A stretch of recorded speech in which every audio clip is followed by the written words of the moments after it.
बिस्मिल्लाहिर्रहमानिर्रहीम। अस्सलाम वालेकुम स्टूडेंट्स, मैं हूं वाजिद अली कंबो, आपका chemistry teacher. Student second year chemistry और चैप्टर 9। आज इस लेक्चर में हम orientation in electrophilic substitution reaction, this one is very important. Conceptually this lecture is very important. आपने तमाम बातों को बड़ी तवज्जो से सुनना है। My dear student, orientation in electrophilic substitution reaction, orientation as well as activation in electrophilic substitution reaction, दोनों बातें हम डिस्कस करेंगे। माय डियर स्टूडेंट, पहले मैं आगाज करता हूं कि मोनो सब्स्टिट्यूटेड बेंजीन डेरिवेटिव्स, ये बात मैं कई दफा आपके साथ शेयर कर चुका हूं कि ये जो बेंजीन है ना, बेंजीन में 6 कार्बन रिंग के अंदर हर कार्बन के साथ एक हाइड्रोजन, मैं इस कार्बन के साथ ये एक हाइड्रोजन शो कर देता हूं। ये आपके पास इलेक्ट्रोफाइल है जिसपे पॉजिटिव चार्ज इलेक्ट्रोफाइल। अब इलेक्ट्रोफाइल क्या करेगा? इलेक्ट्रोफाइल इस हाइड्रोजन को सब्स्टिट्यूट करेगा और आपके पास ये प्रोडक्ट बना। माय डियर स्टूडेंट, इस प्रोडक्ट में अब हाइड्रोजन की जगह पे आपके पास ये एक्स आ गया, इलेक्ट्रोफाइल आ गया और हाइड्रोजन यहां से सेपरेट हो गया। This reaction is called electrophilic substitution reaction. आज की जो खास बात है वो ये है कि हमने यहां बेंजीन को इलेक्ट्रोफाइल, बेंजीन के हाइड्रोजन को इलेक्ट्रोफाइल से सब्स्टिट्यूट किया। ये जो प्रोडक्ट मेरे पास बना, this one is called mono substituted benzene derivative. यह एक खास बात जो दोबारा मैं रिवाइज करने जा रहा हूं। माय डियर स्टूडेंट, बेंजीन में तमाम कार्बन इक्विवेलेंट हैं, कार्बन पर मौजूद हाइड्रोजन इक्विवेलेंट है। ये जो इलेक्ट्रोफाइल है ना, वो इन 6 कार्बन में से किसी एक कार्बन के हाइड्रोजन को सब्स्टिट्यूट करता है। तो जो आपके पास ये जो प्रोडक्ट बनता है मोनो सब्स्टिट्यूटेड, ये आपके पास सिंगल प्रोडक्ट बनता है। यानी अगर आप बेंजीन के 6 हाइड्रोजन में से किसी एक को आप नाइट्रो ग्रुप से सब्स्टिट्यूट करेंगे, you will get the nitrobenzene. अब ये NO2 ग्रुप चाहे इस हाइड्रोजन को सब्स्टिट्यूट करे, चाहे इसको सब्स्टिट्यूट करे, चाहे इसको करे, यानी 6 हाइड्रोजन हैं, किसी को भी सब्स्टिट्यूट करे, जो प्रोडक्ट बनेगा वो नाइट्रोबेंजीन होगा। वो 6 मुख्तलिफ प्रोडक्ट्स नहीं बनेंगे, वो एक ही प्रोडक्ट बनेगा और that is called the mono substituted benzene derivative. And we get only one mono substituted product. My dear student, अब हम आगे बढ़ते हैं। मेरे पास ये मोनो सब्स्टिट्यूटेड बेंजीन डेरिवेटिव है। मैं एक और इलेक्ट्रोफाइल का इस पे अटैक करवाता हूं। अब जब एक और इलेक्ट्रोफाइल अटैक करेगा तो स्टूडेंट आपके पास क्या बनेगा, जरा गौर से देखिएगा। ये आज का हमारा टारगेट है जो अब मैं बात करने जा रहा हूं। मेरे पास ये 3 पॉसिबल प्रोडक्ट्स बन सकते हैं, 3 पॉसिबल प्रोडक्ट्स। यानी ये X तो मौजूद है, X है। अब ये जो नया इलेक्ट्रोफाइल है ये किस अब आपके पास ना, ये जो कार्बन इसका हाइड्रोजन तो सब्स्टिट्यूट हो गया, लेकिन बाकी ये जो 5 कार्बन हैं, इन कार्बन के हाइड्रोजन अब 1 बाय 1 इससे सब्स्टिट्यूट हो सकते हैं। मसलन अगर इस कार्बन का हाइड्रोजन सब्स्टिट्यूट हो इलेक्ट्रोफाइल से, तो इलेक्ट्रोफाइल यहां पे आएगा और आपके पास ये डाई सब्स्टिट्यूटेड बनेगा। यानी ये वाई इसको मैं शो करूंगा, ये आपके पास डाई सब्स्टिट्यूटेड प्रोडक्ट बना। ये वाली पोजीशन जहां पे सेकंड सब्स्टिट्यूएंट आया, सेकंड इलेक्ट्रोफाइल आया, this one is ortho position, so this one is ortho product. अगली बात, अगर इस रिंग में इस कार्बन पर ये this position is ortho position, sorry this position is Meta position, this one is ortho, this one is ortho, this one is Meta, this one is Meta and this one is para. याद रखना, ये जो ortho है, ये जो Meta है, ये जो पैरा है, एक तो ये स्मॉल लेटर्स है और दूसरा जब भी इनको लिखा जाता है अटैलिक लिखा जाता है, जरा टेढ़ा करके लिखा जाता है। ये नोटेशन है इनको। अब क्या आपने किया कि पहली पॉसिबिलिटी क्या है कि इस आर्थो से हाइड्रोजन इलेक्ट्रोफाइल से सब्स्टिट्यूट हो जाए। माय डियर स्टूडेंट, मेटा पर मौजूद हाइड्रोजन वो सब्स्टिट्यूट हो तो आपके पास ये आ गया, और पैरा पर मौजूद हाइड्रोजन अगर ये सब्स्टिट्यूट हो तो आपके पास सेकंड सब्स्टिट्यूट इस जगह पे आ गया। इसका मतलब है आपके पास 3 प्रोडक्ट बने, ortho, this one is Meta and this one is para. अब स्टूडेंट ये कितना बनेगा, ये कितना बनेगा, ये कितना बनेगा? पहले मैं ना चांस बेसिस बात करता हूं, बड़ी अहम बात है चांस बेसिस। अगर मैं चांस बेसिस बात करूं ना तो ये वाला जो है ना ये तकरीबन 40% बनेगा, यानी आर्थो प्रोडक्ट 40% बनेगा, मेटा प्रोडक्ट 40% बनेगा, और ये जो पैरा है ये 20% बनेगा। 40, 40 और 20 टोटल 80। अच्छा, कैसे ये कैलकुलेशन कैसे हुई? वेरी सिंपल स्टूडेंट, जरा गौर कीजिएगा। ये मेरे पास ना मोनो सब्स्टिट्यूटेड बेंजीन प्रोडक्ट है। अब देखिए 6 कार्बन थे, एक कार्बन पर तो सब्स्टिट्यूएंट आ गया, बाकी 5 कार्बन के पास हाइड्रोजन है। ये जो पोजीशन है ना, ये 2 पोजीशन कहलाती हैं ऑर्थो, ये 2 पोजीशंस कहलाती हैं मेटा, और ये एक पोजीशन कहलाती है पैरा। इसका मतलब है कि आपके पास आर्थो पे 2 हाइड्रोजन, 2 मेटा पे 2 हाइड्रोजन, और एक पैरा पे 1 हाइड्रोजन है। अगर सब्स्टिट्यूशन होए तो इस आर्थो का हाइड्रोजन सब्स्टिट्यूट हो गया, इस आर्थो का हाइड्रोजन सब्स्टिट्यूट हो गया। इसका मतलब है, और इस तरह मेटा के दोनों हाइड्रोजन सब्स्टिट्यूट हो सकते हैं और पैरा का हाइड्रोजन सब्स्टिट्यूट हो सकता है। माय डियर स्टूडेंट, टोटल कितने हाइड्रोजन सब्स्टिट्यूट हो सकते हैं? 5। इसका मतलब है कि अगर ये 5 सब्स्टिट्यूट हो सकते हैं, इसमें जो 2 पोजीशन है वो आर्थो हैं। इसका मतलब है कि अगर मैं आर्थो को 1 और 1 2 पोजीशन, और टोटल आपके पास 5, तो 2/5 मल्टीप्लाई बाय 100, तो the answer is 40%। Similarly meta कितनी पोजीशन है? 2, 2/5 multiply by 100 that is equal to 40। और पैरा पोजीशन कितनी है? 1, तो 1/5, ये जो 5 है ना, ये 5 टोटल पोजीशंस हैं जहां पे सब्स्टिट्यूशन पॉसिबल है, तो 1/5 that is 20%, multiply 100 that is equal to 20%। इसका मतलब हुआ आर्थो 40%, मेटा 40% और पैरा 20%। ये मैंने चांस बेस पे। क्या हकीकत में भी ऐसा होता है? ये तो आज हम डिस्कस करेंगे तो पता चलेगा। माय डियर स्टूडेंट, अब आगे बढ़ते हैं। ये जो मैंने कैलकुलेशन की है ना चांस बेस, प्रैक्टिकल इसको देखते हैं। मेरे पास ना क्लोरीनेशन ऑफ नाइट्रोबेंजीन है। ये मेरे पास नाइट्रोबेंजीन है। आपने इससे पहले जो चैप्टर में पढ़े हैं ना, आपने electrophilic substitution reaction of benzene पढ़े हैं। 5 हमने रिएक्शन पढ़े थे, chlorination, nitration, sulphonation, Friedel Crafts alkylation, Friedel Crafts acylation. उन 5 रिएक्शंस में हमने बेंजीन को लिया था और बेंजीन के वो रिएक्शन हमने स्टडी किए थे बेंजीन के। अब यहां मैं बेंजीन नहीं ले रहा, मैं यहां में नाइट्रोबेंजीन ले रहा हूं, यानी बेंजीन के ऊपर एक सब्स्टिट्यूएंट आ गया, सब्स्टिट्यूएंट एक ग्रुप आ गया, और यहां पे वो ग्रुप नाइट्रो है। अब नाइट्रो ग्रुप आ गया, अब मैं इस नाइट्रोबेंजीन की क्लोरीनेशन करवाता हूं।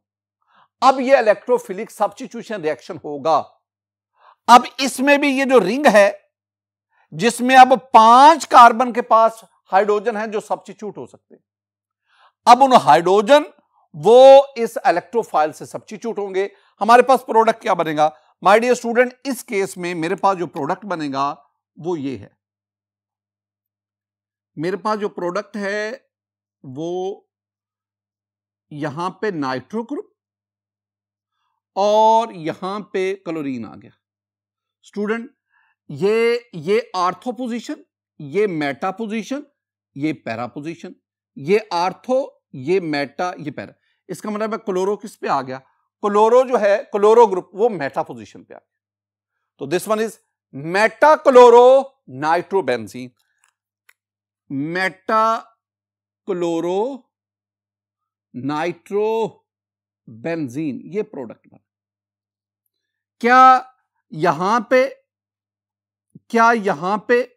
क्या आर्थो और पैरा पोजीशन का हाइड्रोजन क्लोरीन से सब्स्टिट्यूट होकर आर्थो और पैरा प्रोडक्ट नहीं बनाएगा?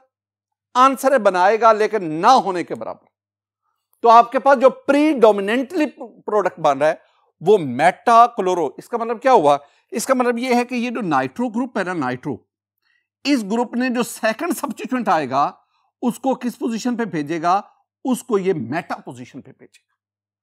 अगली बात, my dear student, nitration of chlorobenzene. पहले मैंने नाइट्रोबेंजीन की क्लोरीनेशन करवाई, अब मैं क्लोरोबेंजीन की नाइट्रेशन करवाऊंगा। और नाइट्रेशन के लिए हमें क्या चाहिए? हमें नाइट्रिक एसिड और सल्फ्यूरिक एसिड चाहिए। माय डियर स्टूडेंट, जब रिएक्शन करवाएंगे ना तो आपके पास दो पॉसिबल प्रोडक्ट बनेंगे, दो मेजर प्रोडक्ट बनेंगे। ये फिलहाल तो मैं यहां क्लोरीन लिखता हूं, प्लस मैं यहां पे क्लोरीन लिखता हूं। पहली बात, जो पहला प्रोडक्ट बनेगा ना उसमें आर्थो पोजीशन पर नाइट्रो आएगा, जो दूसरा बनेगा वहां पे पैरा पोजीशन पे नाइट्रो आएगा। यानी दिस वन इज, अगर आप इस नाइट्रो की बात करें तो ये नाइट्रो, क्लोरीन नाइट्रो के लिहाज से आर्थो है। अगर आप इसकी बात करें तो इस नाइट्रो के लिहाज से क्लोरीन क्या है? पैरा। और क्लोरीन के लिहाज से नाइट्रो क्या है? पैरा। क्लोरीन के लिहाज से नाइट्रो क्या है? ऑर्थो। अब इसमें ये क्या कहलाएगा? This one is ortho chloro nitrobenzene, this one is para chloro nitrobenzene. फिलहाल इन दो एग्जांपल्स में मैं आपको समझाना क्या चाहता हूं? मैं ना आपको यह समझाना चाहता हूं कि जब बेंजीन पर पहला सब्स्टिट्यूएंट आ जाता है ना, तो अब जो दूसरा सब्स्टिट्यूएंट आएगा, क्या वो आर्थो पे आएगा, मेटा पे आएगा, पैरा पे आएगा? किस जगह पे आएगा?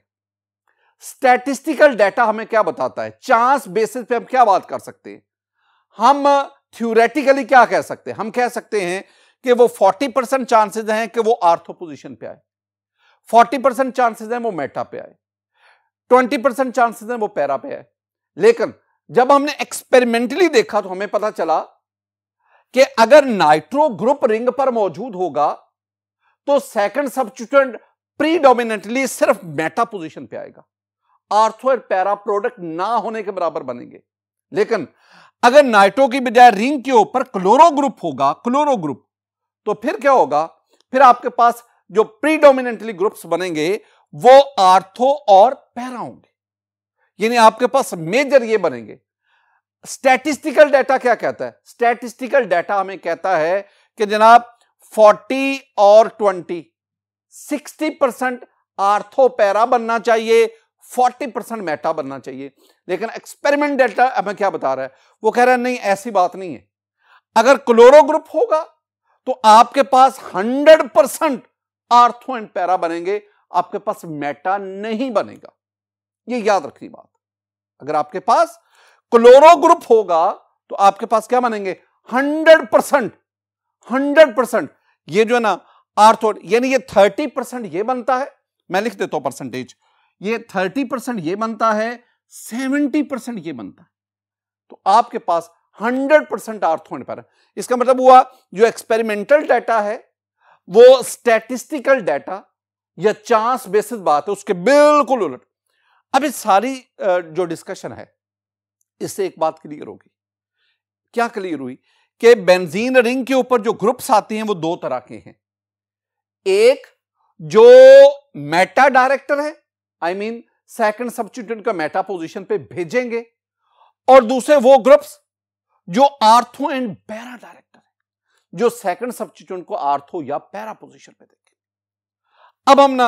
अब हम देखना क्या चाहते हैं? हम ये जानना चाहते हैं कि ये जो ग्रुप है ये मेटा डायरेक्टर क्यों है, और ये सेकंड ग्रुप को, सेकंड सब्स्टिट्यूएंट को मेटा पे क्यों भेजता है, और ऐसे और कौन से ग्रुप्स हैं जो same behaviour as NO2 show करते हैं। और यही चीज हम इसके बारे में देखेंगे कि ये chlorine ortho and para directing group क्या है। यानी अब हम क्या जानना चाहते हैं? अब हम दो तरह के ग्रुप्स जानना चाहते हैं, एक ortho and para directing groups और दूसरा meta directing groups. My dear student, हम पहले ना ortho and para directing groups इनकी बात करेंगे। Ortho and para directing groups, इसमें कुछ बातें आपने याद करनी है कि these groups release electron to the benzene ring, release electron to the benzene ring, पहली ये बात, and thereby facilitating availability of electron to the electrophile at ortho and para positions। ये दो बातें हैं। मैं क्या कहना चाहता हूं, जरा देखें, मेरे पास ना ये बेंजीन रिंग है, इसके ऊपर ये एक ग्रुप आ गया, जी से मैं जाहिर करता हूं। ये ग्रुप क्या करता है, ये इलेक्ट्रॉन डोनेट करता है, इलेक्ट्रॉन रिलीज करता है, रिंग को इलेक्ट्रॉन देता है। माय डियर स्टूडेंट, जब ये रिंग को इलेक्ट्रॉन देगा ना, तो रिंग में आर्थो और पैरा पोजीशन पर अवेलेबिलिटी ऑफ इलेक्ट्रॉन बढ़ जाएगी। मैंने ना आर्थो और पैरा पर नेगेटिव चार्ज शो कर दिया। नेगेटिव चार्ज का मतलब है कि इन दो पोजीशंस पर अवेलेबिलिटी ऑफ इलेक्ट्रॉन बढ़ गई। अब इलेक्ट्रोफाइल ने अटैक करना है। दो यहां बातें बड़ी इंपॉर्टेंट है। इलेक्ट्रोफाइल पर कौन सा चार्ज, पॉजिटिव चार्ज, वो तो इलेक्ट्रॉन चाहता है। अब इलेक्ट्रोफाइल कहां पे अटैक करेगा, कहां जाके अपने आप को रिंग के साथ अटैच करेगा, डेफिनेटली या आर्थो पोजीशन पे अटैच करेगा या पैरा पोजीशन पे अटैच करेगा। यूं जो आपके पास प्रोडक्ट बनेगा वो आर्थो और पैरा होगा। अब वो कौन सी चीज थी जिसने इलेक्ट्रोफाइल को आर्थो और पैरा पर अटैक करवाने पर मजबूर किया, वो थे availability of electron at ortho and para. और इलेक्ट्रॉन की अवेलेबिलिटी आर्थो एंड पैरा पर पॉसिबल किसने बनाई, वो उस ग्रुप ने जो बेंजीन रिंग के ऊपर मौजूद है। एक और भी बड़ी इंपॉर्टेंट बात है माय डियर स्टूडेंट, जब बेंजीन रिंग में अवेलेबिलिटी ऑफ इलेक्ट्रॉन कम होगी तो इलेक्ट्रोफिलिक अटैक कम होगा, लेकिन जैसे जैसे अवेलेबिलिटी ऑफ इलेक्ट्रॉन बढ़ती जाएगी वैसे वैसे इलेक्ट्रोफिलिक अटैक भी फास्ट होगा। और फास्ट इलेक्ट्रोफिलिक अटैक का मतलब है रेट ऑफ रिएक्शन फास्ट होगा। दो बातें आपने ध्यान में रखनी। ये जो बेंजीन रिंग के ऊपर जो ग्रुप आया ना, इस ग्रुप ने दो काम किए। एक, ये ortho and para directing group है, दूसरा it increase the reactivity of the benzene ring. और ये दोनों काम उसने किस वजह से किए, ये उसने किए by donating, by releasing electron to the benzene ring. ये बात याद रखनी माय डियर स्टूडेंट। ये दूसरी बात जो मैंने अभी आपसे डिस्कस की कि they increase chemical reactivity of the benzene ring towards electrophile. साफ ज़ाहिर है कि जितने रिंग में अवेलेबिलिटी ऑफ इलेक्ट्रॉन बढ़ेगी उतना इलेक्ट्रोफिलिक अटैक फास्ट होगा और उतना रिंग ज्यादा एक्टिव होगा, रिएक्टिविटी ऑफ रिंग बढ़ जाएगी। My dear student, the benzene ring can offer more than one positions ortho and para to the new incoming group. यानी ये आर्थो पैरा डायरेक्टिंग ग्रुप्स की वजह से रिंग पर एक से ज्यादा यानी आर्थो एंड पैरा पोजीशन आ गई जहां पे न्यू इनकमिंग इलेक्ट्रोफाइल अटैच हो सकता है।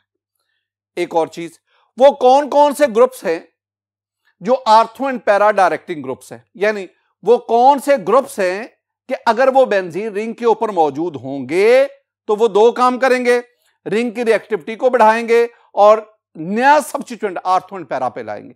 वो ग्रुप्स हैं, जरा स्टूडेंट इनको याद रखना है। ये आपके पास NH2 amino group, NHR, NR2, OH hydroxyl, OR alkoxy, R Armin alkyl, ethyl, methyl, propyl alkyl group और हेलो ग्रुप। अब इनमें ना सब में देखेंगे एक बात बड़ी कॉमन है, जब आप NH2 ये बेंजीन रिंग के साथ अटैच है।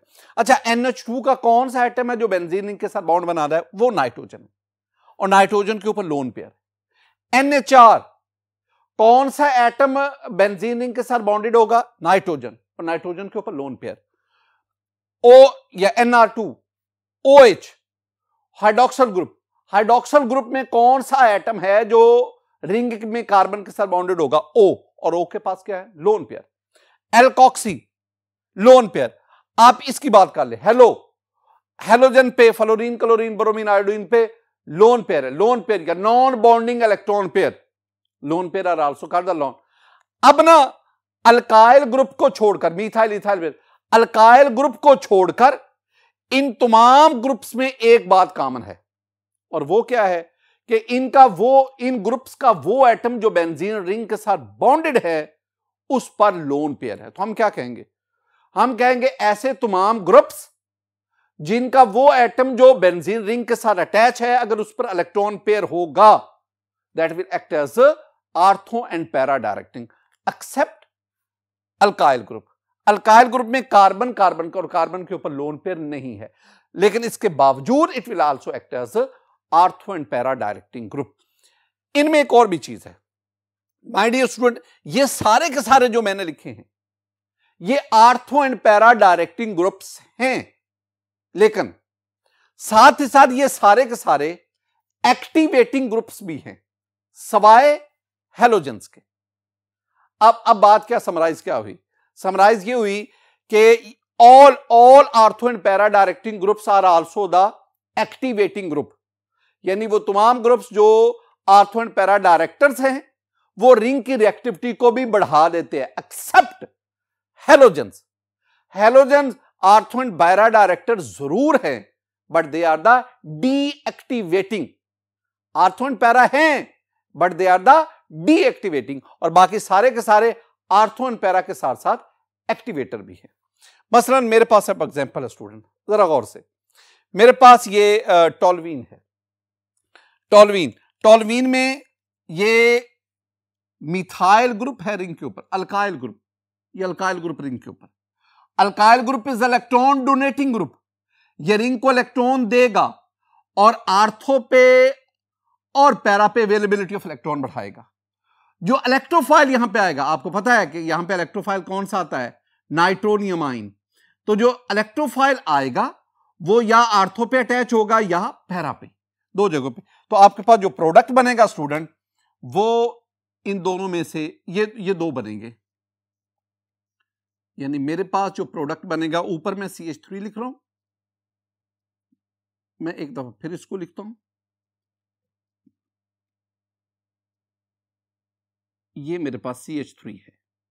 माय डियर स्टूडेंट, अब जो सेकंड सब्स्टिट्यूएंट आएगा वो सेकंड सब्स्टिट्यूएंट या आर्थो पोजीशन पे आएगा या पैरा पोजीशन पे आएगा। क्यों? इसलिए ये जो वाला जो ग्रुप है ना, methyl group, this one is ortho and para directing group. ये सेकंड सब्स्टिट्यूएंट को या आर्थो पे भेजेगा या पैरा पे। एक और भी बात मैं कहता हूं कि ये वाले जो ग्रुप्स हैं दीज आर एक्टिवेटिंग, ये रिएक्टिविटी ऑफ बेंजीन को बढ़ा देते हैं। उसका सबूत क्या है? My dear student, very simple, अगर आप गौर से देखिए, जरा देखना, ये मेरे पास ना बेंजीन है, बेंजीन की मैं नाइट्रेशन करवाता हूं, यानी HNO3 प्लस H2SO4, टेम्परेचर कितना ले रहा हूं? 50 to 55 डिग्री सेंटीग्रेड, 50 to 55, और आपके पास ये नाइट्रोबेंजीन, ये बेंजीन की नाइट्रेशन हुई। मैं सिर्फ आपको टेम्परेचर पे फोकस करवाना चाहता हूं, क्या है? 50 to 55 डिग्री सेंटीग्रेड टेम्परेचर रखना पड़ता है, फिर नाइट्रेशन होती है। लेकिन अब इधर तो देखें, यहां पे टेम्परेचर कितना चाहिए? यहां पे टेम्परेचर है 30 to 40 डिग्री सेंटीग्रेड।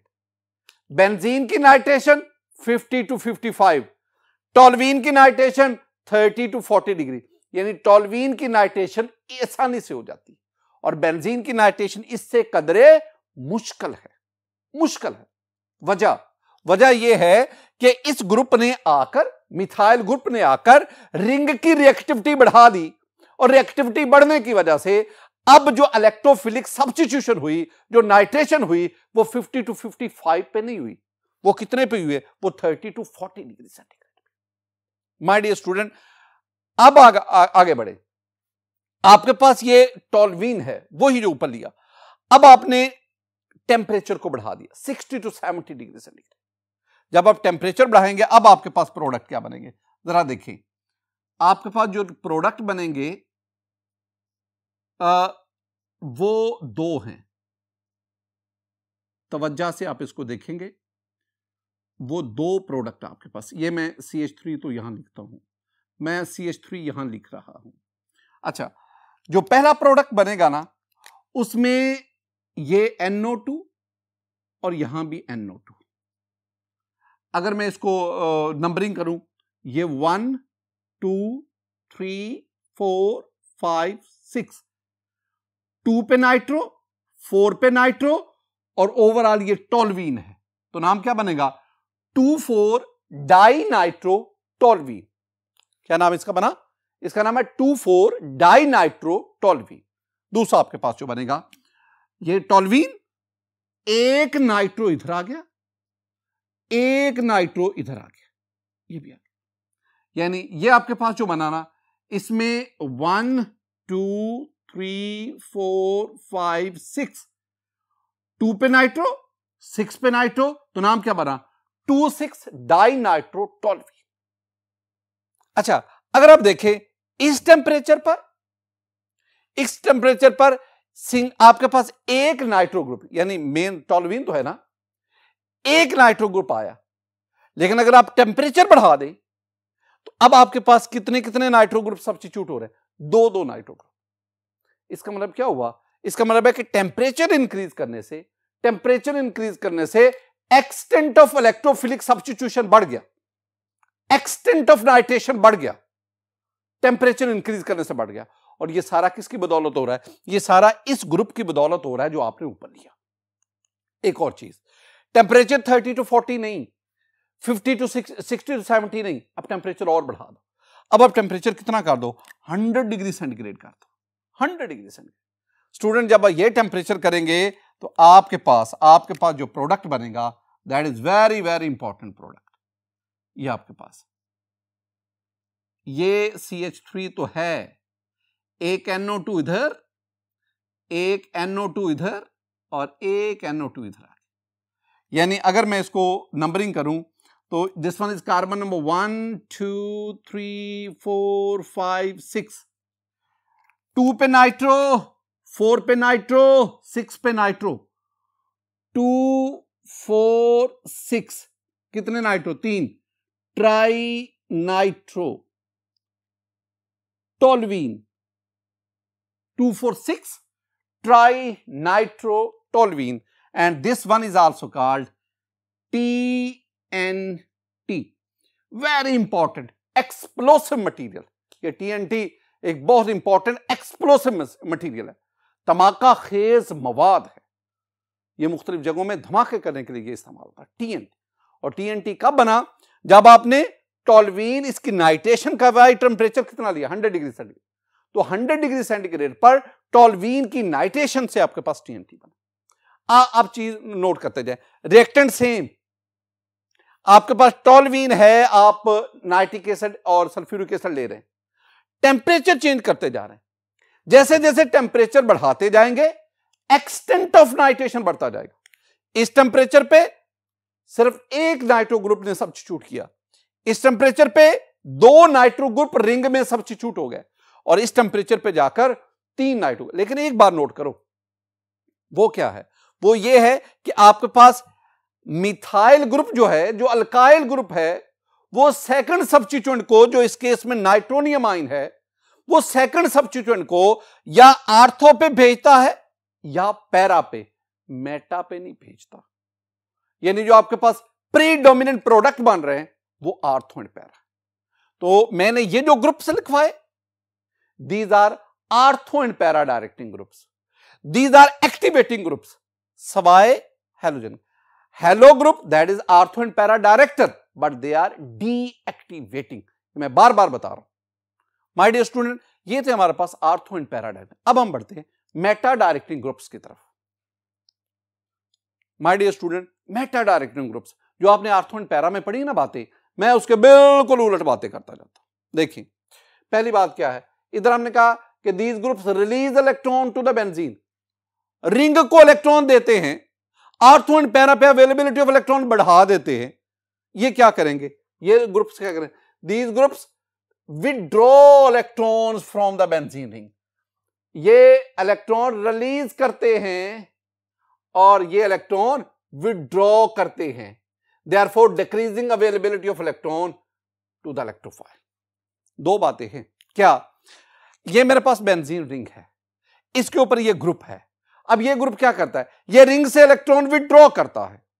जब ये रिंग से इलेक्ट्रॉन विड्रॉ करेगा, खींच लेगा, रिंग में इलेक्ट्रॉन की अवेलेबिलिटी कम हो जाएगी, खास तौर पे आर्थो पे और पैरा पे। मैंने आर्थो और पैरा पे पॉजिटिव शो किया। पॉजिटिव का मतलब होता है इलेक्ट्रॉन की कमी, नेगेटिव का मतलब होता है इलेक्ट्रॉन की ज्यादती। तो इसका मतलब है कि इस ग्रुप के इलेक्ट्रॉन विड्रॉ करने की वजह से अवेलेबिलिटी ऑफ इलेक्ट्रॉन कम हो गई। अब इलेक्ट्रोफाइल पे कौन सा चार्ज होता है? पॉजिटिव। तो पॉजिटिव चार्ज रखने वाला इलेक्ट्रोफाइल क्या वो ऐसे रिंग पर अटैक करेगा जिस पर ऑलरेडी पॉजिटिव चार्ज है, जहां पे डेफिशिएंसी ऑफ इलेक्ट्रॉन आंसर है? नहीं, वो नहीं अटैक, जिसकी वजह से रिएक्टिविटी कम हो जाएगी।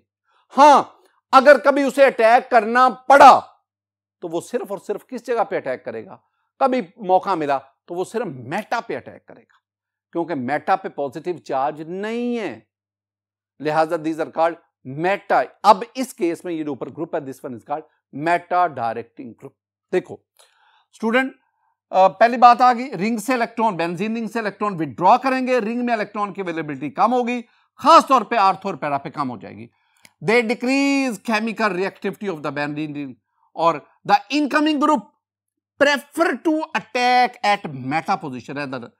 आर्थो एंड पैरा पे है ही पॉजिटिव चार्ज, वहां तो पॉजिटिव चार्ज वाला इलेक्ट्रोफाइल अटैक ही नहीं करेगा। अगर कहीं मौका मिलेगा तो वो किस पे अटैक करेगा? पैरा पोजिशन पर, मेटा पोजिशन पे अटैक। माय डियर स्टूडेंट, हम जानना चाहते हैं वो कौन कौन से ग्रुप्स हैं जो मेटा डायरेक्टिंग ग्रुप्स कहलाते हैं। इधर मैंने पहचान क्या बताई थी? इधर मैंने पहचान क्या, आर्थो एंड पैरा डायरेक्टिंग की पहचान। मैंने कहा था अगर किसी ग्रुप का वो एटम जो बेंजीन रिंग से अटैच हो, अगर उस पर लोन पेयर हो, लोन पेयर मैं कहता हूं या ना मैं नॉन बाउंडिंग इलेक्ट्रॉन पेयर कहता हूं, अगर उसके पास लोन पेयर हो that will act as ortho and para director, सवाए अल्काइल ग्रुप के। Alkyl group ortho and para director है, लेकिन मैंने ये जो बात की इस पे वो पूरा नहीं बताता। इधर क्या पहचान है, जरा पहले इनको देखें, इनको पहले देखें। This one is nitro group, cyano group, hydrogen sulphate sulphonic acid group, NR3। बड़ी गौरतलब बात है, गौरतलब बात, ये आपके पास है NH2 अमाइनो ग्रुप, नाइट्रोजन पे लोन पेयर, NHR आर्बिनैनी अल्काइल ग्रुप, नाइट्रोजन पे लोन पेयर, NR2 नाइट्रोजन के साथ 2 अल्काइल ग्रुप। ये जो मैंने लिखी है ना, इनमें ये जो नाइट्रोजन है ये बेंजीन रिंग के साथ अटैच है, नाइट्रोजन। अब इस नाइट्रोजन के ऊपर क्या है? Negative charge, lone pair. तो मैंने कहा अगर किसी ग्रुप का वो एटम जो रिंग के साथ अटैच हो, उस पर लोन पेयर हो, that will act as ortho and para. तो ये जो मैंने लिखे these are ortho and para directing groups. लेकिन आप इसको देखें, नाइट्रोजन के ऊपर लोन पेयर नहीं है, बल्कि क्या है? पॉजिटिव चार्ज है, लिहाजा ये आर्थो पैरा नहीं है, ये क्या है? Meta directing. और इसी तरह ये आपके पास अल्डिहाइड ग्रुप है, कार्बोक्सिल ग्रुप है, और ये आपके पास एस्टर है, एंड मेनी मोर। इन सब में भी एक बात कॉमन है, ये जो मैंने लिखी है ना, इन सब में भी एक बात कॉमन है, और वो कॉमन क्या है? इन ग्रुप्स का वो एटम जो बेंजीन रिंग से अटैच है, उस एटम पर या पॉजिटिव चार्ज है या पार्शियल पॉजिटिव चार्ज। मसलन मेरे पास ये बेंजीन रिंग है, उसके साथ ये नाइट्रो ग्रुप है, NO2, I am sorry, this one is NO2, I am sorry, this one is NO2।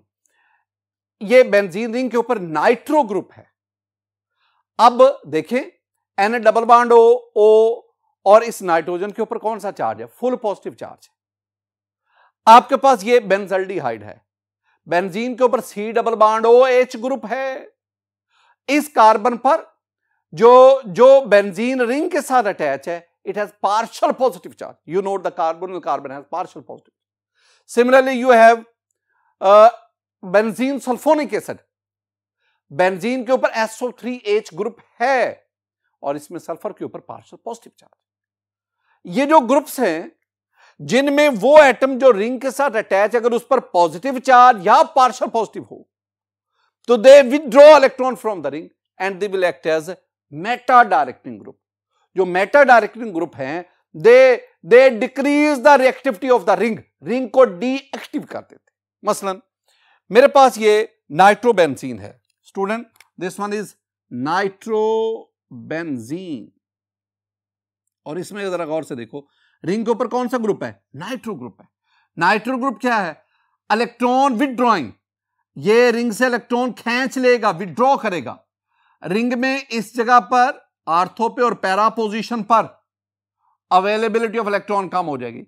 यहां जो आपके पास जो इलेक्ट्रोफाइल आएगा, ये नाइट्रोनियम आइन NO2+, जो इलेक्ट्रोफाइल आएगा, पहली तो बात है वो हेजिटेट करेगा रिंग पर अटैक करने से, क्योंकि इलेक्ट्रॉन ही नहीं, इलेक्ट्रोफाइल तो इलेक्ट्रॉन जाओगे वहां अटैक करेगा।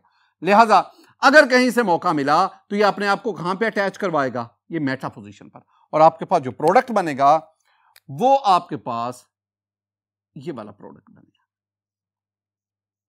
ये ऊपर क्या आ गया NO2 और दूसरा NO2 यहां पे आएगा। ये फंक्शनल ग्रुप, ये आर्थो और ये कौन सी मेटा, तो आपके पास ये क्या बनेगा, ये मेटा प्रोडक्ट बनेगा। और स्टूडेंट एक और बात जरा देखिए, जरा गौर से देखना है, वो है ये टेम्परेचर। ये टेम्परेचर मैंने अभी आपसे जिक्र किया है, मैंने कहा अगर आप बेंजीन ने ना, बेंजीन की नाइट्रेशन करवाएं, नाइट्रोबेंजीन बनेगा। अब इसमें बेंजीन की नाइट्रेशन के लिए टेम्परेचर कितना चाहिए, टेम्परेचर यहां पे हमें चाहिए 50 to 55 डिग्री सेंटीग्रेड, 50 to 50, ये ध्यान में रखना है। लेकिन अगर बेंजीन की बजाय मैं नाइट्रोबेंजीन लूं, इसकी नाइट्रेशन करवाऊं, तो अब 50 to 55 डिग्री टेम्परेचर नहीं चाहिए, अब कितना चाहिए, 95। इसका मतलब है टेम्परेचर बढ़ने का मतलब क्या है, अब नाइट्रेशन मुश्किल हो गई, अब रिएक्टिविटी ऑफ रिंग कम हो गई, रिंग कम एक्टिव हो गया। किसकी बदौलत, इस NO2 ग्रुप की बदौलत। इसने क्या किया, इसने रिंग से इलेक्ट्रॉन भी ड्रॉ कर लिए, रिंग में इलेक्ट्रॉन की अवेलेबिलिटी कम हो गई और रिंग अब electrophilic reaction, electrophilic substitution reaction ज्यादा तेजी से नहीं देगा। और ये हमें कौन बता रहा है, ये हमें टेम्परेचर बता रहा है। इस पर फर्दर नाइट्रेशन भी नहीं हो सकेगी, मजीद इस पर नाइट्रो ग्रुप नहीं आ सकेगा, क्योंकि अब इसमें इलेक्ट्रोफिलिक अटैक के चांसेस ही खत्म। माय डियर स्टूडेंट, ये जितनी भी बातें मैंने आपसे की हैं, ये वो सारे पॉइंट्स थे जो मैंने आपको टेक्स्ट बुक के मुताबिक, आपने इन्हीं पॉइंट्स को याद भी करना है, इन्हीं एग्जांपल्स को याद भी करना है। लेकिन मैं आपको ना केमिस्ट्री पढ़ाना नहीं, साथ साथ सिखाना भी चाहता हूं। मैं चाहता हूं आप ना कंसेप्चुअली भी इन बातों को जरा समझें। तो आइए यही पॉइंट्स जरा डिटेल के साथ एक और अंदाज पे भी मैं आपके साथ शेयर करता हूं। माय डियर स्टूडेंट, जरा आपके पास ये बेंजीन है, बेंजीन वही बात, बेंजीन में रिंग के अंदर 6 कार्बन, हर कार्बन के साथ एक हाइड्रोजन। आप इसका ना इलेक्ट्रोफिलिक सब्स्टिट्यूशन रिएक्शन अगर आप Y पॉजिटिव के साथ करवाएंगे, ये आपके पास मोनो सब्स्टिट्यूटेड प्रोडक्ट आया। ये मैं कई दफा आपसे ये बातें बार बार कर चुका हूं, इसको याद रखना है। अब ये आपके पास मोनो सब्स्टिट्यूटेड बेंजीन प्रोडक्ट है। बेंजीन के ऊपर ये एक सब्स्टिट्यूएंट है, एक ग्रुप है जिसे मैं G कहता हूं। ये G जो है, ये अगर फिनोल की बात करेंगे उसमें ये OH कहलाएगा, टोलुइन की बात करेंगे उसमें ये CH3 होगा, आप बेंजल्डिहाइड की बात करें उसमें CH होगा, बेंजोइक एसिड की बात करें COOH होगा। आप नाइट्रो की बात करें, नाइट्रोबेंजीन, तो उसमें ये जो G है ये NO2 को रिप्रेजेंट करता है, यानी G वो सब्स्टिट्यूएंट है जो बेंजीन रिंग के ऊपर आ गया। अब हमारी डिस्कशन यहां से शुरू होती है कि जब रिंग पर पहला सब्स्टिट्यूएंट आता है, अब सेकंड सब्स्टिट्यूएंट ने, क्या वो सेकंड सब्स्टिट्यूएंट, सपोज यहां पे Y है, क्या वो सेकंड सब्स्टिट्यूएंट आर्थो पे आएगा, क्या मेटा पे आएगा, क्या वो पैरा पे आएगा, वो कहां पे आएगा? इसका फैसला जो है ये फर्स्ट सब्स्टिट्यूएंट करेगा। फर्स्ट सब्स्टिट्यूएंट के सेक्शन को हम कहते हैं ओरिएंटेशन इफेक्ट। अब दूसरी बात, क्या फर्स्ट सब्स्टिट्यूएंट के आने से बेंजीन रिंग ज्यादा एक्टिव हो गया या डीएक्टिव हो गया, यानी रेट ऑफ रिएक्शन इंक्रीज कर गया या डिक्रीज कर गया? इसका फैसला भी ये पहले से मौजूद सब्स्टिट्यूएंट करेगा। This one is called activating effect. यानी बेंजीन रिंग पर जब पहला सब्स्टिट्यूएंट आता है तो रिंग की 2 प्रॉपर्टीज इस सब्स्टिट्यूएंट को, ये सब्स्टिट्यूएंट कंट्रोल करता है। पहला orientation effect and the second one that is the reactive effect. My dear student, जितनी मैंने आपके साथ ये डिस्कशन की ना, अगर इसको मैं एग्जाम्पलीफाई करना चाहूं, मेरे पास ना ये 5 मुख्तलिफ कंपाउंड्स हैं। मेरे पास बेंजीन है, मेरे पास टोल्यूइन है, मेरे पास फिनोल है और नीचे की तरफ मेरे पास नाइट्रोबेंजीन है और फिर मेरे पास क्लोरोबेंजीन है।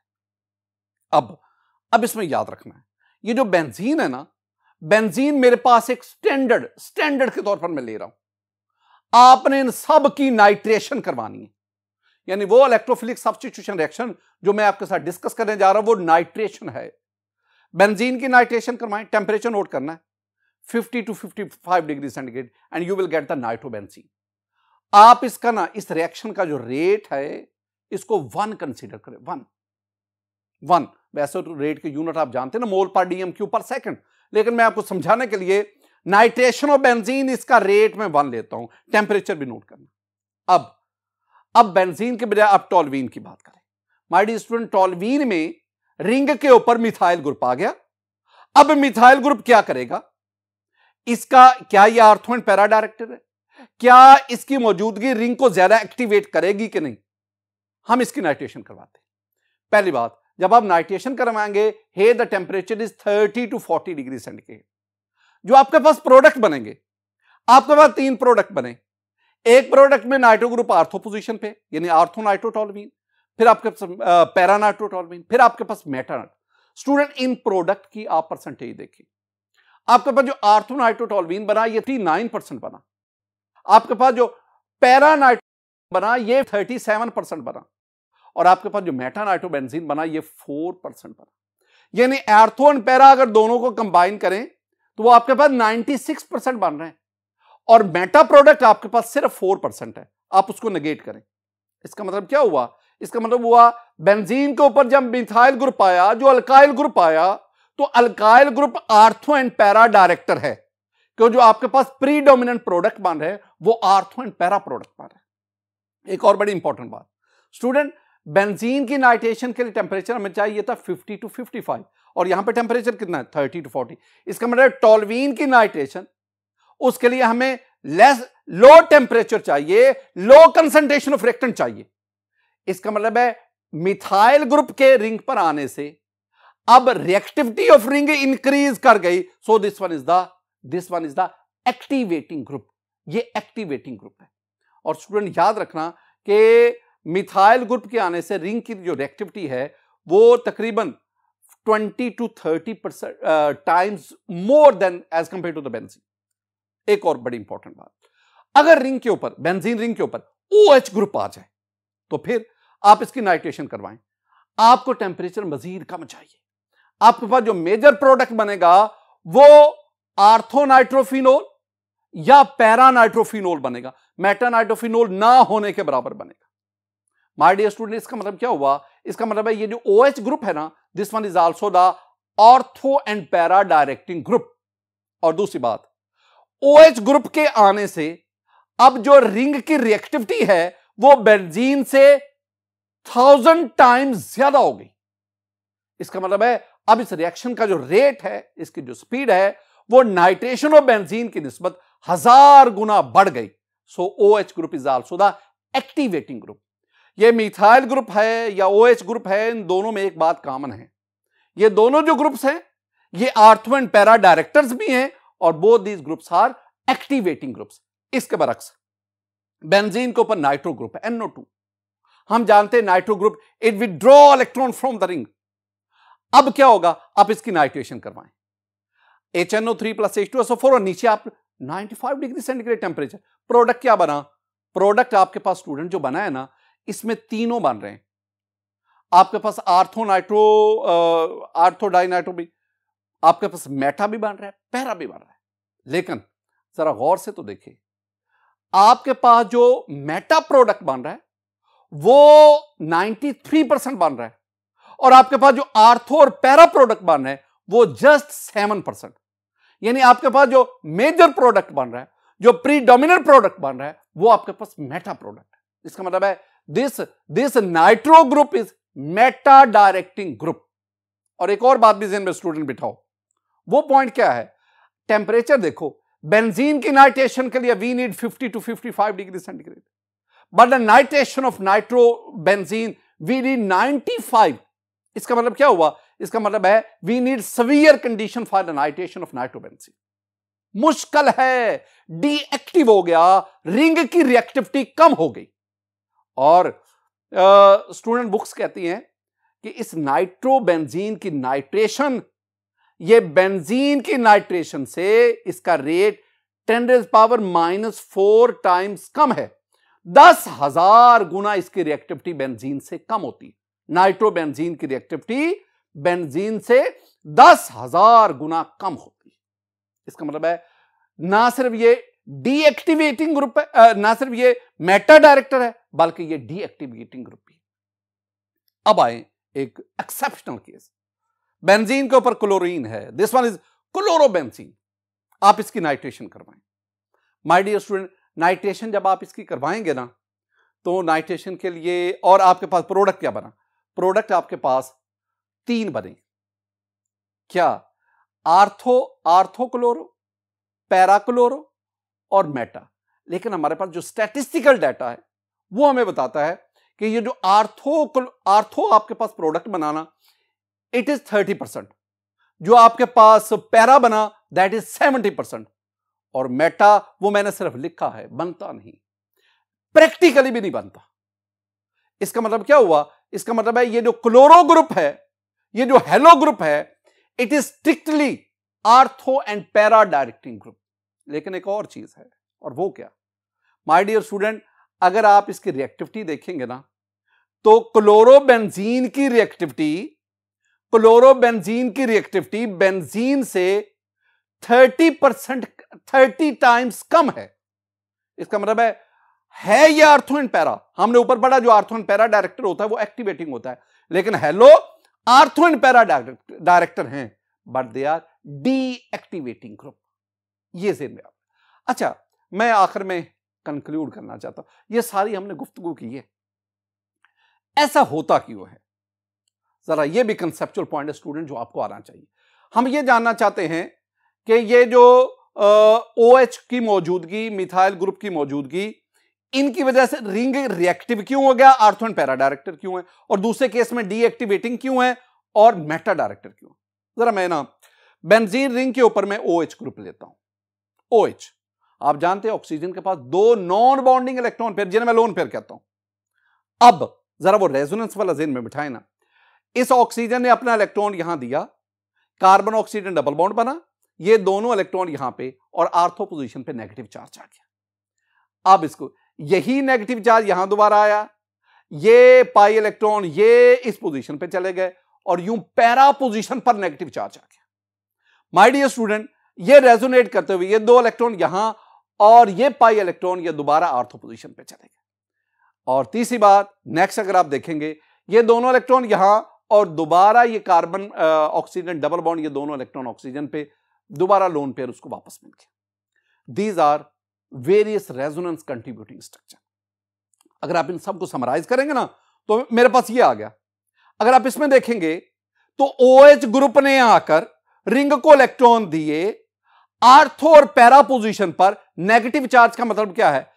अवेलेबिलिटी ऑफ इलेक्ट्रॉन बढ़ गई। अब इलेक्ट्रोफाइल ने अटैक करना है। 2 बातें, इलेक्ट्रोफाइल इलेक्ट्रॉन सीकिंग स्पीशी, वो कहां अटैक करेगा? जहां पे नेगेटिव चार्ज होगा, तो डेफिनेटली इलेक्ट्रोफाइल अपने आप को कहां अटैच करवाएगा? आर्थो पे या पैरा पे। और दूसरी बात, जितने रिंग में अवेलेबिलिटी ऑफ इलेक्ट्रॉन ज्यादा होगी, उतना इलेक्ट्रोफिलिक अटैक फास्ट होगा। इसका मतलब है अवेलेबिलिटी ऑफ इलेक्ट्रॉन बढ़ने से रेट ऑफ रिएक्शन भी बढ़ गया, रिएक्टिविटी ऑफ रिंग भी इंक्रीज कर गई। इसके बरक्स अगर बेंजीन रिंग के ऊपर ये नाइट्रो ग्रुप है, my dear student, nitro group क्या करेगा? नाइट्रो ग्रुप रिंग से इलेक्ट्रॉन विड्रॉ करेगा। जब विड्रॉ करेगा, ये दोनों इलेक्ट्रॉन, पाई इलेक्ट्रॉन, यहां से कार्बन नाइट्रोजन बॉन्ड में डबल बॉन्ड बन गया, लिहाजा आर्थो पोजीशन पर पॉजिटिव चार्ज आ गया। इस पॉजिटिव चार्ज को न्यूट्रलाइज करने के लिए 2 पाई इलेक्ट्रॉन यहां पे आए, तो अब आपके पास पैरा पर पॉजिटिव चार्ज आ गया। इसको न्यूट्रलाइज करने के लिए ये 2 पाई इलेक्ट्रॉन यहां आएंगे, अब आपके पास दोबारा आर्थो पर पॉजिटिव चार्ज आ गया। अगर इस सारे को मैं समराइज करके लिखूंगा, तो आप देखें आपके पास इस नाइट्रो ग्रुप की वजह से आर्थो और पैरा पर पॉजिटिव चार्ज आ गया, और पॉजिटिव अब इलेक्ट्रोफाइल पर ऑलरेडी कौन सा चार्ज है? पॉजिटिव। क्या पॉजिटिव चार्ज वाला इलेक्ट्रोफाइल उस जगह अटैक करेगा जहां ऑलरेडी पॉजिटिव चार्ज? आंसर है नो। इसका मतलब है इलेक्ट्रोफाइल अपने आप को आर्थो और पैरा पे अटैच नहीं करवाएगा। अगर कहीं मौका मिला तो वो सिर्फ मेटा पे अटैक करेगा और अपने आप को मेटा के साथ अटैच करवाएगा। एक मेटा डायरेक्शन होगी, पॉजिटिव चार्ज की वजह से, अवेलेबिलिटी ऑफ इलेक्ट्रॉन कम होने की वजह से इलेक्ट्रोफिलिक अटैक मुश्किल हो गया, आई मीन रिएक्टिविटी कम हो गई। ये मैंने किसके बारे में कहा है? ये मैंने ये नाइट्रो ग्रुप, साइनो ग्रुप, इनके बारे में कहा। What about halogen? ये क्या है? आर्थो एंड पैरा तो हैं, लेकिन साथ ही साथ ये डीएक्टिवेटिंग है। 2 टर्म स्टूडेंट सिर्फ आपको बताने जा रहा हूं, खुद आप उसको ना सर्च कीजिएगा। पहला एक होता है इंडक्टिव इफेक्ट। एक होता है resonance effect. Inductive effect is due to the difference in electronegativity. और रेजोनेंस इफेक्ट क्या है? जब कोई रिंग के साथ जो ग्रुप अटैच है, जब वो अपने लोन पेयर वो रिंग में इंट्रोड्यूस करवाता है और डिफरेंट हमारे पास रेजोनेंस स्ट्रक्चर बनते हैं। अब ये जो हेलो ग्रुप है, इन पर मौजूद जो लोन पेयर हैं, उनकी वजह से ये रेजोनेंस इफेक्ट, और रेजोनेंस इफेक्ट की वजह से आर्थो एंड पैरा पे नेगेटिव चार्ज, और यूं ही आर्थो एंड पैरा डायरेक्टिंग है। लेकिन साथ ही साथ इस जो हेलो ग्रुप है, इसकी इलेक्ट्रोनेगेटिविटी कार्बन से ज्यादा है, और कार्बन से ज्यादा होने की वजह से ये इलेक्ट्रॉन को अपनी तरफ अट्रैक्ट करेगा। This one is called the negative inductive effect. और इस इंडक्टिव इफेक्ट की वजह से ये रिंग की रिएक्टिविटी देता है। तो ये एक एक्सेप्शनल केस है। एक और भी बात आपको बताता चलो, ये भी बहुत इंपॉर्टेंट है माय डियर स्टूडेंट। ये जो आर्थो पैरा डायरेक्टिंग ग्रुप्स है ना, इनका जो रिंग रिएक्टिविटी ऑर्डर है, ये जरा इनका रिंग रिएक्टिविटी ऑर्डर देखिए। आपके पास पहले ये नाइट्रोजन के ग्रुप आ गए, नाइट्रोजन वाले ग्रुप्स आ गए, फिर आपके पास ये OH आ गया, OR आ गया, और एंड पे ये अल्काइल ग्रुप आ गया, और एंड पे आपके पास ये जो है फाइनल पे हेलो ग्रुप आ गया। इसका मतलब क्या हुआ? इसका मतलब हुआ कि अगर बेंजीन रिंग पर अमाइनो NH2 ग्रुप होगा तो NH2 group is strongly activating group, and this one is strongly ortho and para directing group. इसमें भी ये बात आपने आखिर में ना माय डियर स्टूडेंट, आपने ये टेबल याद करना है। इस टेबल में मैंने एक साइड पे आपके पास आर्थो एंड पैरा डायरेक्टर्स लिख दिए, डायरेक्टर लिख लो या डायरेक्टिंग ग्रुप लिख लो, और दूसरी तरफ मैंने आपको मेटा डायरेक्टर्स उनका जिक्र किया। आर्थो और पैरा डायरेक्टिंग में आप देखेंगे तो सबसे पहले स्ट्रांगली एक्टिवेटिंग, इसमें आपके पास ये NH2 है, NHR है, NR2 है, और इस तरह ये आपके पास ऑक्सीजन के भी हैं। अगर आप मॉडरेटली एक्टिवेटिंग की बात करेंगे तो मॉडरेटली एक्टिवेटिंग के में आपके पास ये NHC डबल बॉन्ड OR या OC डबल बॉन्ड OR, ये मॉडरेटली एक्टिवेटिंग। वीकली एक्टिवेटिंग जो बहुत कम है, इसमें दो ही हैं, एक अल्काइल है और एक फिनाइल है। और जो आर्थो एंड पैरा हैं लेकिन डीएक्टिवेटिंग है, उसमें आपके पास ये हेलो ग्रुप आ गया, यानी FClBrI। दूसरी तरफ आ जाओ, दूसरी तरफ आपके पास है डीएक्टिवेटिंग, जो मॉडरेटली वो आपके पास जो मॉडरेटली डीएक्टिवेटिंग वो आपके पास है साइनाइड है, SO3 है, और ये कार्बोनिल कार्बन के साथ जितने भी ग्रुप्स लगे हुए हैं। और ये जो आपके पास स्ट्रांगली डीएक्टिवेटिंग, उसमें नाइट्रो सबसे पहले है, और उसके बाद आपके पास CF3 है, CCl3 है। These are strongly deactivating. ये आपने याद रखना है, ये एंटी टेस्ट वगैरह में या FSC के जो MCQs वगैरह वहां पे ये आपको हेल्प आउट कर सकता है। स्टूडेंट, आज के इस लेक्चर में मैंने आपको orientation in electrophilic substitution reaction बड़ी डिटेल से डिस्कस किया। मेरी दुआ है कि अल्लाह ताला आप पर अपना फजल फरमाए, अल्लाह ताला आप पर अपना करम फरमाए। अस्सलामु अलैकुम रहमतुल्लाह।